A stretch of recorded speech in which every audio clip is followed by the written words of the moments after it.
Hello my dear student, कैसे हो? उम्मीद है आप बहुत ही अच्छे होंगे, मस्त होंगे और अपनी तैयारी बहुत ही गजब तरीके से कर भी रहेंगे, क्योंकि हम सभी पूरी टीम पूरे शिद्दत के साथ आपके साथ लगी हुई है। तो चलिए एक और न्यू कोशिश के साथ शुरुआत करते हैं। आज हम चैप्टर नंबर नया, जो सबसे ज्यादा डरावना भयानक चैप्टर माना जाता है पूरे किताब में। देखिए, किताब या तो स्टार्टिंग में हार्ड थी या जाते जाते आपको प्रॉब्लम करके जा रही है, यानी कि अलविदा कहेगी तो पूरी शिद्दत के साथ पूरी मेहनत आपसे करवा के रहेगी। यानी कि बीच में जो चैप्टर थे वेरी इंपॉर्टेंट थे, इजी भी थे और बिल्कुल आसानी से हमने समझे भी थे। तो आज हम शुरुआत करने वाले हैं चैप्टर नंबर 6 यानी कि पर्सनालिटी 6, जिसका नाम है अवकलज के अनुप्रयोग, जिसे आप इंग्लिश में पढ़ सकते हैं एप्लीकेशन ऑफ डेरिवेटिव। कक्षा 12 के लिए है गणित। आज हम उसके बारे में थोड़ी सी डिटेल जानेंगे, फिर उसके बाद हम क्वेश्चन नंबर 1 और 2 को समझेंगे, फिर उसके बाद नेक्स्ट समझेंगे। तो चलिए पहले डिटेल समझ लेते हैं। देखिए, इससे पहले मैंने सारी वीडियो कंप्लीट कर ली है, चाहे चैप्टर 1 की बात करें, चाहे 2, 3, 4, 5 तक कवर कर लिए हैं। यदि अभी तक नहीं देखा, जो बच्चे हमारे साथ अब जुड़े हैं, तो प्ले लिस्ट में जाकर इस वीडियो को कंप्लीट देख सकते हैं। तो चलिए लेट स्टार्ट। ये कह रहा है इसमें dy अपॉन dx यानी कि y की x के सापेक्ष परिवर्तन की दर, यानी कि जब भी आपको इस तरीके की लैंग्वेज देखने को मिले क्वेश्चन में, तो ध्यान रखना है वो बोला जा रहा है dy बटे dx, यानी कि जिसके सापेक्ष में बोला जाएगा वो नीचे होगा और किसके सापेक्ष में होगा वो तो नीचे होगा। क्या होगा? वो ऊपर होगा, यानी कि y की x के सापेक्ष परिवर्तन की दर।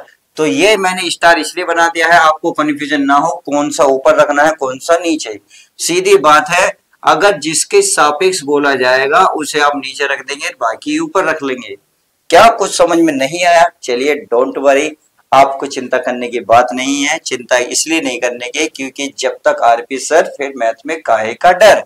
तो अब हम आपके सामने जब 2 सवाल कराएंगे सब कुछ क्लियर हो जाएगा। तो चलिए मैं अगला पॉइंट समझा देता हूं। देखिए, इस पॉइंट को समझना इतना ही जरूरी है जैसे सुबह के टाइम नाश्ता और खाना करना जरूरी है। जब भी आप दिनचर्या पूरी कंप्लीट कर सकते हैं, तो उसी प्रकार से एक्सरसाइज आप जब भी पूरी कर सकते हैं। जब तक आप इस पॉइंट को नहीं समझेंगे तो हो नहीं सकता कि वो एक्सरसाइज, ये हो नहीं सकता कि आप इस एक्सरसाइज को कंप्लीट कर लो।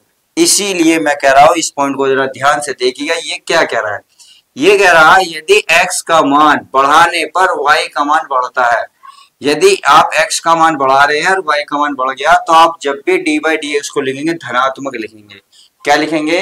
धनात्मक। धनात्मक का मतलब है जो dy dx का मान होगा वो पॉजिटिव होगा। सही है। अब आगे, यानी यदि x का मान बढ़ाने पर y का मान घटता है, यानी कि y का मान अगर घट गया तो ध्यान रखना है dy dx ऋणात्मक होता है। सही है। तो पॉइंट समझ गए। यदि y का मान बढ़ा तो dy dx धनात्मक होगा। यदि x का मान बढ़ने पर y का मान घटता है तो dy dx का मान ऋणात्मक होगा। आई होप जो थोड़ा सा डाउट था वो क्लियर हुआ होगा। जो रहा है क्वेश्चन के साथ साथ उसका भी दमन कर देंगे, उसका भी दम घोट देंगे, यानी कि पूरी तरीके से हम इस चैप्टर को निचोड़ने वाले हैं पॉइंट टू पॉइंट के साथ। क्या कुछ होगा यह तो वीडियो के माध्यम से पता चल जाएगा। अब पहला ही क्वेश्चन पढ़ लेते हैं डिटेल के साथ। तो पहले क्वेश्चन को मैं डिटेल इतनी गहराई के साथ करूंगा कि आप पहली बार में ही सब कुछ क्लियर कर लेंगे कि यदि आप एक परिश्रमी बच्चे हैं और एक अपना मन बना के बैठे हैं कि सर हमें अब के यूपी टॉप करना ही करना है और कुछ ऐसा करना है जो बिल्कुल दुनिया देखे, दुनिया ताली बजाए। तो चलिए दुनिया के लिए ताली बजाना आसान हो जाएगा क्योंकि हम इस तरीके से पढ़ाने वाले हैं। वृत्त के क्षेत्रफल, सबसे पहले इस पॉइंट को ध्यान दीजिए कि अगर आप वृत्त के क्षेत्रफल, सबसे पहले आप इसे लिख लीजिए चूंकि वृत्त का क्षेत्रफल। अब क्षेत्रफल क्या होता है? वृत्त का क्षेत्रफल को दिखाते ए से, क्षेत्रफल होता है पाई आर स्क्वायर। इतना काम करेंगे और बाकी कुछ भी नहीं करेंगे। अब यहां से क्वेश्चन की लैंग्वेज चेंज हुई है, परिवर्तन की दर आर के सापेक्ष ज्ञात करें। ये लाइन पढ़िए। अभी बताया जो परिवर्तन की दर होगी, परिवर्तन की दर किससे दिखाते? डी बटे डी एक्स। तो हम यहाँ जो है ये तो बन गया हमें डी ए, नीचे नहीं पता हम क्या लिखेंगे। यहाँ क्या करा, आर के सापेक्ष, और मैंने बोल दिया जिसके सापेक्ष होगा वो नीचे होगा, क्या होगा, नीचे होगा, ये हो गया, सही है, ये हमें निकालना है। तो इसका मतलब तो है इसका अवकलन हो रहा है तो इसका भी अवकलन होगा, ये होगा पाई, और आर का क्या हो जाएगा, 2r हो जाएगा, क्या हो जाएगा, 2r। तो हम लिखेंगे 2 पाई r हो गया। अब यह मात्रक देख लो, a क्या है, क्षेत्रफल, क्षेत्र का मात्रक क्या होता है, इसके क्वेश्चन के अकॉर्डिंग बात करेंगे, यहाँ सेंटीमीटर है तो आप सेंटीमीटर ही लिखेंगे, सेंटीमीटर की घात 2 बटे आर, आर क्या होता है, सेंटीमीटर, यानी कि लंबाई कहते हैं, इसे सेंटीमीटर से दिखाएंगे, तो ये होगा आपका सेंटीमीटर। तो इससे क्या होगा, घात कैंसिल हो जाएगी, बट इसमें नहीं काटते, इसमें ऐसे ही लिख देते हैं। तो चलिए ये आ गया। अब डी ए बटे डी आर, अब देखिए आर की वैल्यू इसने कहा है जब ज्ञात करें जब आपकी आर बराबर दे रखा है 3 सेंटीमीटर। तो यहां लिखोगे प्यारे बच्चों आर बराबर 3 सेंटीमीटर बराबर, अब जो आर का मान 3 है ना, आप जो यहाँ आर देख रहे हो उसमें वैल्यू रख दो, 2 पाई आर का मान 3, तो 3 दूनी कितना जगह 6 पाई, ये बन जाएगा सेंटीमीटर स्क्वायर बटे सेंटीमीटर, अरे यही इसका फाइनल आंसर हो जाएगा। तो क्वेश्चन दोबारा देखिए, अगर समझ में नहीं आया कि किस तरीके से 6 पाई आया है, किस तरीके से सेंटीमीटर स्क्वायर बटे सेंटीमीटर लिखा है, डोंट वरी, क्वेश्चन समझाने की जिम्मेदारी मेरी। ये कह रहा है वृत्त का क्षेत्रफल ज्ञात करें। तो वृत्त का क्षेत्रफल, पहले आपको इतनी लैंग्वेज पकड़नी है, वृत्त का क्षेत्रफल यानी कि इनर ट्रायंगल, इसका सर्कल का एरिया हो जाए, क्योंकि सर्कल का जो एरिया होता है वो ए से दिखाते हैं, ए बराबर होता है पाई आर स्क्वायर, आर सही है, आर होती है एक त्रिज्या। अब ये करा परिवर्तन की दर, इसका मतलब डी डी लगना है, जिस तरीके वाला लग गया। जब भी परिवर्तन की दर कहे तो आपको समझो डी डी लगाना है। अब किसके सापेक्ष कह रहा है, ये कह रहा है आर के सापेक्ष, तो इसका मतलब नीचे आना है आर, ऊपर क्षेत्रफल हो जाए तो क्षेत्रफल ए, तो डी ए बटे डी आर बन गया। पाई आर स्क्वायर, तो पाई कांस्टेंट है ऐसी रहेगा, आर स्क्वायर को लिख सकते हैं हम 2r, क्यों, क्योंकि जब अवकलन करते हैं तो पावर क्या होती है, एक कम हो जाती है, अर्थात ये नीचे उतर जाती है, उसमें से एक कम हो जाती है, 2 में से गया एक, ये हो गया। तो हमने 2 पहले लिखा, पाई आर एक साथ लिख दिया। अब इतना सोल्व करने के बाद इसने पहली कंडीशन कही है, यहां से आप लिख सकते हैं चाहो तो पहली कंडीशन ये वाली, ये आर बराबर आप क्या रखेंगे 3 सेंटीमीटर, तो जैसे ही मैंने आर बराबर रखा 3 तो ये हो गया 6 पाई, क्योंकि पाई तो कांस्टेंट है। अब ए है, ए होता है सेंटीमीटर स्क्वायर, आर होता है सेंटीमीटर में, तो चाहो तो काट दो, बट काटने को मना है क्योंकि ये चीजें आपको ऊपर भी लिखी हुई है नीचे भी, सही है। चलिए यही इसका फाइनल आंसर आ जाएगा। अब क्वेश्चन में आगे कह रहा है कि सेकंड पावर में आर बराबर 4 सेंटीमीटर है। अगर मैं सेकंड पॉइंट की बात करूं तो यहाँ डी ए बटे डी आर, और आर बराबर आप कितना रखना है आपको 4 सेंटीमीटर। चलिए 4 सेंटीमीटर, तो प्यारे बच्चों इसमें तो रखोगे 2 पाई आर, आर का मान कितना है 4, तो 4 दूनी 8 पाई, क्या होगा सेंटीमीटर स्क्वायर बटे सेंटीमीटर, और यही इसका राइट आंसर हो जाएगा। तो पहला सवाल जो एक्सरसाइज का है 6.1 का, उसका कंप्लीटी पोस्टमार्टम क्या है, उसमें 2 भाग थे। पहले भाग में आर बराबर 3 सेंटीमीटर दे रखा था, जबकि अगर मैं दूसरे भाग की बात करूं तो उसमें जो आर है यानी कि त्रिज्या जो दे रही थी, क्या दे रखी थी 4 सेंटीमीटर, क्योंकि यहाँ इसने आर को बोल दिया है त्रिज्या है, तो ध्यान रखना आर जो है त्रिज्या है। आई होप समझ में आ गया होगा। चलिए अच्छी बात है, क्वेश्चन नंबर आपका पहला अच्छे से समझ में आ गया है। तो चलिए अब क्वेश्चन नंबर सेकंड बढ़ते हैं, अर्थात इस वीडियो का क्वेश्चन नंबर 2 और इस एक्सरसाइज का भी क्वेश्चन नंबर 2 क्या कुछ है यह तो हम समझते हैं। चलिए मैं इसको रफ कर देता हूं, देखते। तो क्वेश्चन नंबर 2 देखिए क्या कह रहा है, ये कह रहा है एक घन का आयतन 8 सेंटीमीटर क्यूब बटे सेकंड। देखिए यहां से पता चलेगा कि हो क्या रहा है क्वेश्चन। बहरहाल क्वेश्चन को यहीं से डिटेल से पढ़ा जाता है। ये कह रहा है घन का आयतन, इसका मतलब ये घन का आयतन तो दे रखा है, फिर आगे भी एक बात कह रहा है कि दर से बढ़ रहा है, यानी कि इसमें परिवर्तन हो रहा और ये बढ़ रहा है। बढ़ने का मतलब है, देखिए मैंने अभी बताया था यदि x का मान बढ़े और y का मान भी बढ़ता है तो देखिए इसमें जो आयतन में है इसमें परिवर्तन दर बढ़ रहा है। तब कह रहा है पृष्ठ क्षेत्रफल किस दर से बढ़ रहा है, जबकि इसके, ओफो क्वेश्चन पूरा नहीं लिखा माय डियर स्टूडेंट, क्वेश्चन इसके मैं एक बार चेक कर लेता हूं। जबकि इसके किनारों की लंबाई, यहाँ लिखा जबकि इसके, ये मुझसे मिट गया, ये अभी किनारों की लंबाई लिख रहा था, किनारों की लंबाई, लंबाई इसने दे रखी है प्यारे बच्चों 12 सेंटीमीटर, ये भी मिट गया इसके साथ ही, नहीं तो मैंने लिख रखा था 12 सेंटीमीटर है। सही है। चलिए अब सबसे पहले क्वेश्चन तो यही पकड़ा गया कि गहरा घन का आयतन, तो चूंकि आपको पता होना चाहिए घन का जो आयतन होता है उसको पहले दिखाते किससे हैं, उसे दिखाते हैं आप v से, किससे, v से। यह है 8 सेंटीमीटर क्यूब बटे s।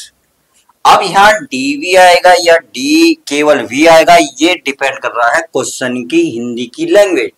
ये कह रहा कि दर से बढ़ रहा है, यानी कि परिवर्तन जैसे होने की दर हो। अब ये बढ़ रहा है यानी कि कोई चीज पॉजिटिव होती जा रही है। जब भी ये लैंग्वेज शब्द आए कि दर से बढ़ रहा है, इसका मतलब वो dv बटे dt है। बस इतनी सी बात आपको समझनी है। समझ में आ गया। चूंकि घन का आयतन इसमें यहां लिख सकते हो, अब दिया है, क्या दिया है, दिया है घन का आयतन। अब मान लेते हैं घन का किनारा, माना तो मानना तो पड़ेगा, माना घन का किनारा, किनारा बराबर क्या मान लेता हूं मैं, x सेंटीमीटर मान लेता हूं। जैसे मान लेते हैं कोई घन है, इस तरीके से जो बना हुआ होता है घन, मान ले ये घन है और आपका ये इस तरीके से आपका घन बना हुआ है। सही है। चलिए ये रहा और ये रहा, ये हमारा कोई घन है। इसके अब घन के किनारों की लंबाई तो पता हो, जैसे ये किनारे हैं, ये मान लेते हैं x सेंटीमीटर लंबा है तो ये भी x होगा, तो ये कह रहा है इनमें परिवर्तन होना है। सही है। तो माना घन का किनारा x है, तो इसलिए क्या लिखेंगे, इसलिए घन का आयतन, क्या आयतन, देखिए घन का क्योंकि आयतन दे रखा है इसलिए घन का आयतन क्या होता है, v बराबर घन का आयतन होता है आप 6 गुणा घन का किनारों का स्क्वायर यानी कि x का क्यूब। सही है। ये होता है आपका सेंटीमीटर क्यूब। सही है। अब आगे देखते हैं। आगे हमें जो दे रखा dv बटे dt, यानी कि इसका क्या करो, अवकलन कर लो। किसके सापेक्ष करो, ये देखिए इसमें कुछ नहीं दे रखा ऐसा, परंतु पता कहाँ से चलेगा, पता चलेगा यहाँ जो नीचे दे रखा होगा। सॉरी ये क्या हमने t गलत लिख दिया है, यहाँ क्या है s, हाँ सही है, क्योंकि s है समय, समय का मात्रक होता है सेकंड, तो s से सेकंड जो नीचे होगा वो नीचे लिखोगे, पता यहाँ से चलेगा।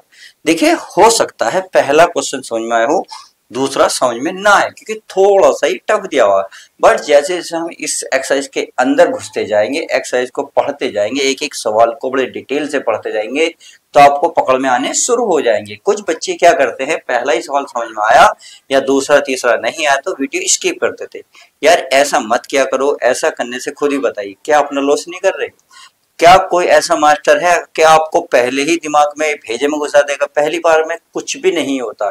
पहली बार में अगर पहला सवाल आसान होता तो सारी एक्सरसाइज उसी को डाल देते, पर नहीं डालती, अलग अलग डालते हैं। तो अलग अलग डालने के लिए आपको थोड़ा थोड़ा टाइम तो देना पड़ेगा अपनी अपनी मेमोरी को मजबूत करने के लिए, तो प्लीज टिकना तो आपको होगा ही।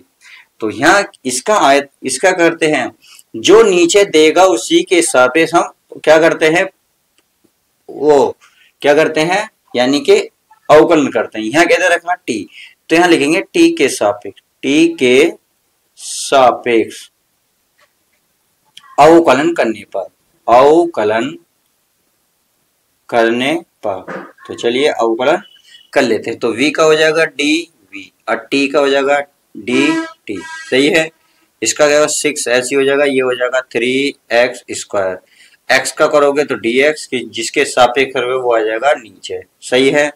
तो देखिए dv बटे dt की वैल्यू कितनी है, इसकी वैल्यू है आप लिख सकते हैं 8 बटे 8 ही है ना, चलिए 8 ही है, बस बराबर ये हो गया 6 गुणा 3x² dx बटे dt।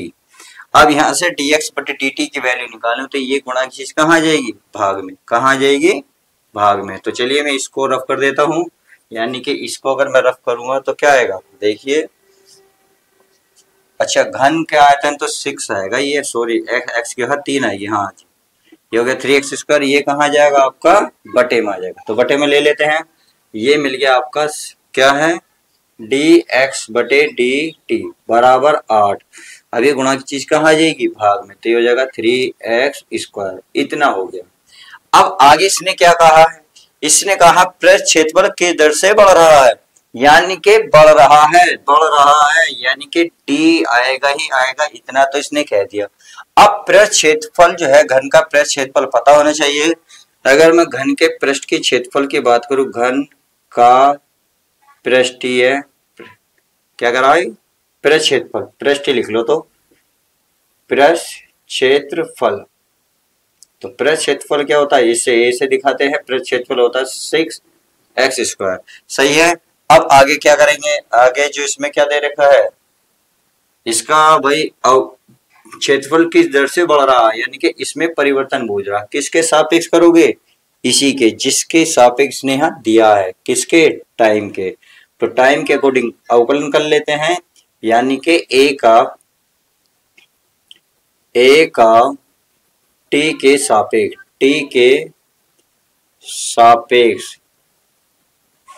के सापेक्ष परिवर्तन की दर, क्या लिखेंगे, परिवर्तन की दर। तो चलिए परिवर्तन की दर कर लेते हैं। अगर परिवर्तन की दर करेंगे तो ये क्या हो जाएगा आपका, dA, जिसके सापेक्ष करोगे वो आएगा नीचे, बराबर 6x, x का हो जाएगा 2x और x का हो जाएगा dx बटे dt। सही है।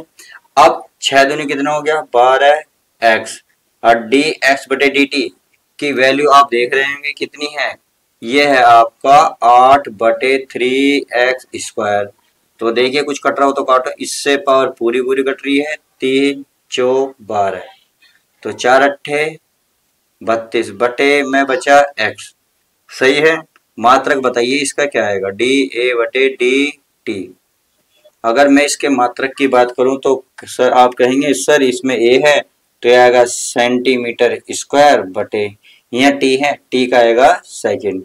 तो अब ये तो रही इतनी बात, ये यहाँ तक तो आ गया। परंतु जबकि अगर इसके किनारों की मैं बात करूं, जबकि इसके किनारे की लंबाई 12 सेंटीमीटर है और हमने किनारे क्या माने थे, किनारा माना था x। तो इसका मतलब x की वैल्यू कितनी दी है इसने, 12। तो यहाँ लिखेंगे dA बटे dt और x बराबर 12। सही है। तो ये जगह 32 बटे x का मान कितना दे रखा, देखिए ध्यान से, 12। तो 12 लिख दिया। अब काट फीट लिए कितना कटेगा, ये 4 से कट रहा ना, 4 अट्ठे 32, 4 दिया 12। इसका क्या मात्रक है, जो मात्रक है cm² बटे सेकंड। अरे यही इसका फाइनल आंसर आ जाएगा। तो इस तरीके से हमने क्वेश्चन नंबर 2 भी कवर करा। तो चलिए आज हम इस वीडियो में इतना ही रखते हैं, क्योंकि मुझे कुछ काम है। मैं अब नेक्स्ट वीडियो में आपके सारे सवाल लेकर आऊंगा। कोशिश करूंगा मैं अगली वीडियो में पूरी एक्सरसाइज को कवर करने की, क्योंकि क्वेश्चन तो थोड़े बड़े हैं, टाइम तो लेंगे, बट कोई नहीं, हम डिटेल से करेंगे, एक सवाल को करेंगे, चुन के करेंगे। तो चलिए मिलते हैं नेक्स्ट वीडियो में। वीडियो प्लीज लाइक शेयर करना मत भूलिए। जब तक के लिए goodbye, take care, love you guys.